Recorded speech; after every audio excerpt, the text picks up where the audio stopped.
Hello everyone and welcome back to the channel, or welcome to the channel if you are a brand new subscriber or a brand new viewer. My name is Kyle. The Matrix Resurrections is coming out this week. I cannot wait to see the film. In preparation, I'm talking about all three of the previous Matrix movies. Today we're going to be talking about the third and, at the time, final Matrix movie, The Matrix Revolutions. Like The Matrix Reloaded, this movie came out in the year 2003 and was once again written and directed by the Wachowskis. Of course, when it comes to The Matrix, the first movie is a true celebrated classic. Everyone loves the film.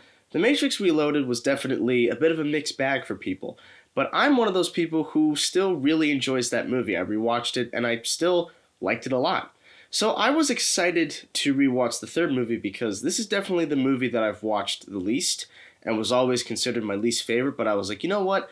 I want to go back and really just sit down and watch this movie entirely, and I took some notes to prepare for this review because I only saw it, I believe, once in its entirety, and then I might have seen it again when I was in high school, but I've only watched like bits and pieces of it ever since. With The Matrix Revolutions, this is definitely the movie where I started to kind of lose interest. Now, I'm not saying that The Matrix Revolutions is a bad movie, but it's kind of riding that line at times because there are some truly horrific things that this movie does that they try to like brush aside as well.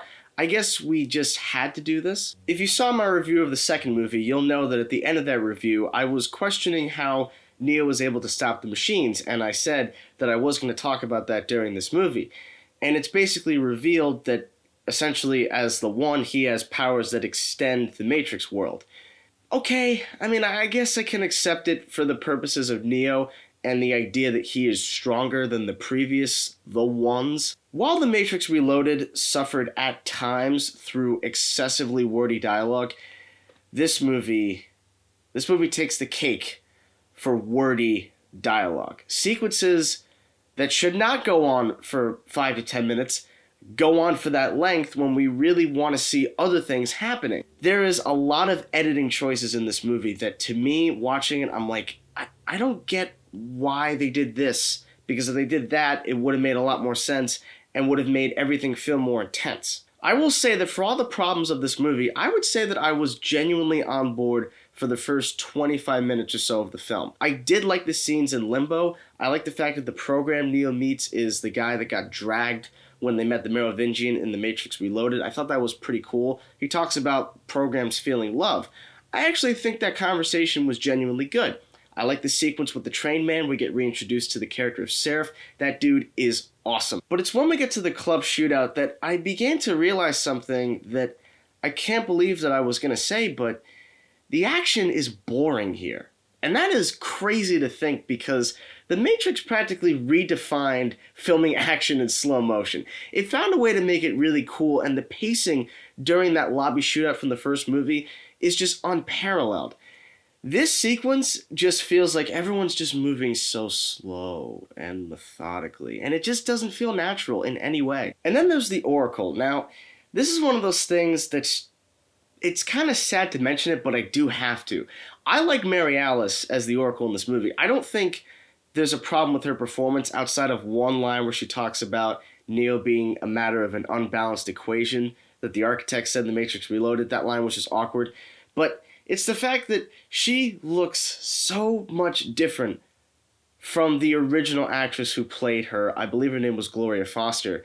That in the movie, the main characters have to be like, who are you? Why do you look this way? And it's just very clear how awkward and clunky some of the dialogue is in this movie. There were a couple of moments like that in the second film, but this movie to me just amplifies that. And that makes some of the performances feel a little bit off, especially when everybody talks about purpose. I never realized how much that word was said in this trilogy until I've rewatched them all. But man, this movie just has an abundance of characters saying that. I think this is a good time to talk about Agent Smith, played once again by Hugo Weaving. This performance to me is the first time where I'm kind of mixed on the character. For one, I do think he is giving it his all, and when he's hamming it up, he's definitely hamming it up, but at the same time, they definitely make him kind of like a Dr. Frankenstein in this movie, especially when he assimilates the Oracle. He has that mad laugh that's just ridiculously stupid. Now let's talk about some of that editing, because this basically correlates not only the whole movie, but particularly the second half with the invasion of Zion. I think some of these sequences are really fun, particularly when we have Link's wife Z trying to blow up the big tanker machines. That's pretty cool and all, but when it comes to the robotic action sequences, I don't really feel the weight that I feel I'm supposed to emote. I feel like a lot of these sequences is just, there's a lot of special effects, there's a lot of shooting them up. I definitely think what could have fixed some of these problems is not focusing entire scenes on just one particular scenario. There's one scene where they got to stop this entire hive of machines coming downward towards them.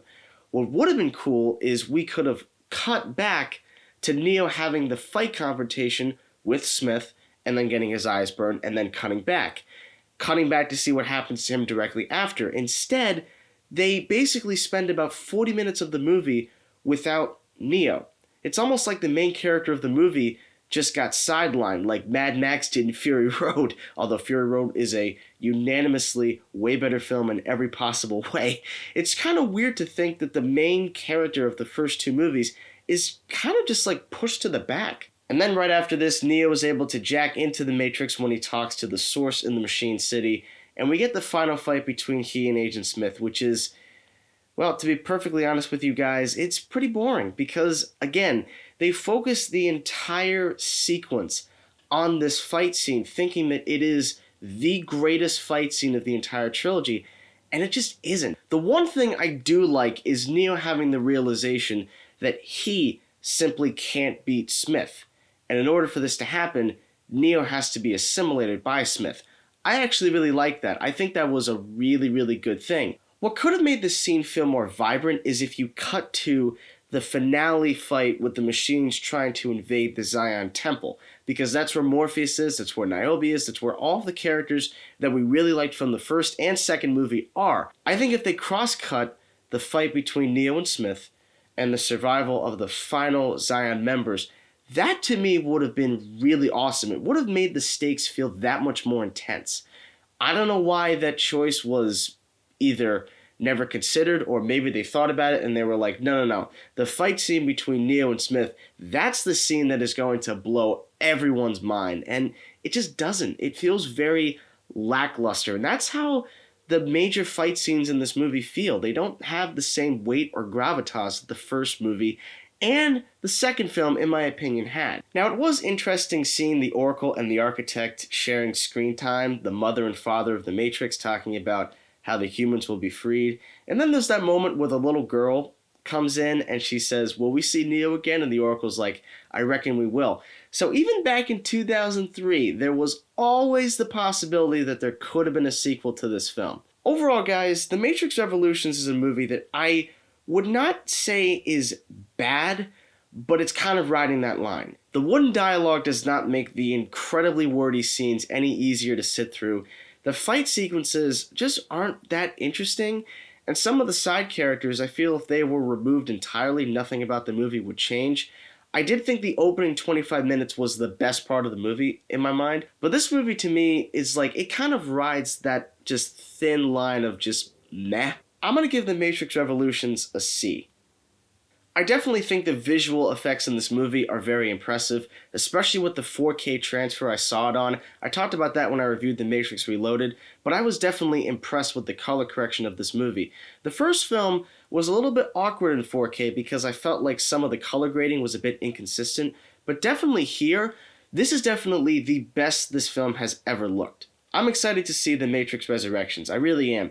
I'm excited to simply see a Matrix movie written and directed by the Wachowskis because if anybody is going to continue to either break or make that franchise, it's going to be them. So if the movie's bad, it's on them, but if it's good, good for them. Don't forget to subscribe to this channel and give this video a like. The links to my social media pages can be found in that description box below, as well as my new business email. Any inquiries, please send them also in the description box below. Thank you all so much as always for watching, and stay tuned.